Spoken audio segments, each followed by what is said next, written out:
Number 5.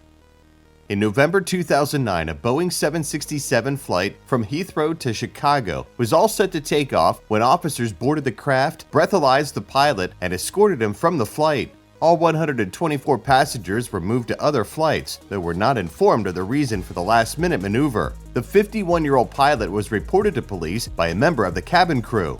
When police entered the aircraft, he allegedly barricaded himself into the cockpit and temporarily refused to leave. Though it is unknown how much alcohol was found in the blood of the arrested airman, pilots are recommended alcohol abstinence for the 24 hours preceding a flight. Number 4. When excited revelers boarded a Christmas-time craft from Calgary to Cancun, they were expecting a thrilling bout of festive fun. Unfortunately, they got an added surprise. The Slovak pilot of the flight, scheduled for December 31, 2016, had been having a little too much fun himself. He staggered onto the craft, slurred his sentences, and struggled to hang up his coat. Upon entering the cockpit, he draped himself over his control panel and allegedly passed out. He had been drinking vodka and was unable to stand up straight.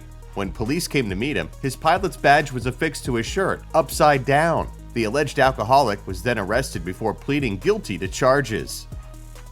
Number 3.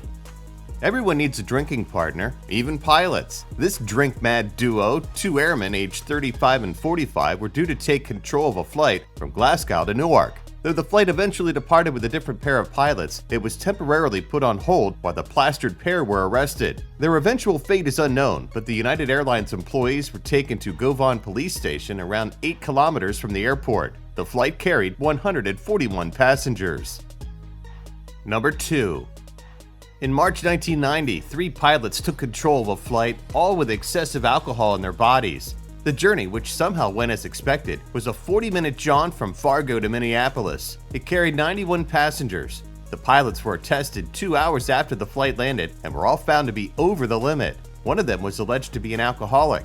In their defense hearing, the Tipple Mad Trio claimed that their flight was uneventful. The drunkest of the 3, despite quaffing at least 15 rum and cokes the previous night, claimed that his alcohol level would not have affected his ability to fly. On the night in question, he had fallen as he attempted to leave the bar. All 3 were sentenced to prison.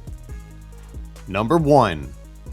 In our final entry, a daft duo in a private craft attempted a stupid stunt. Under the influence of cocaine and alcohol, the pilot and his one passenger successfully flew a small aircraft under the Queen Isabella Causeway Bridge in Texas. The lengthy bridge gives vehicular access over a lagoon.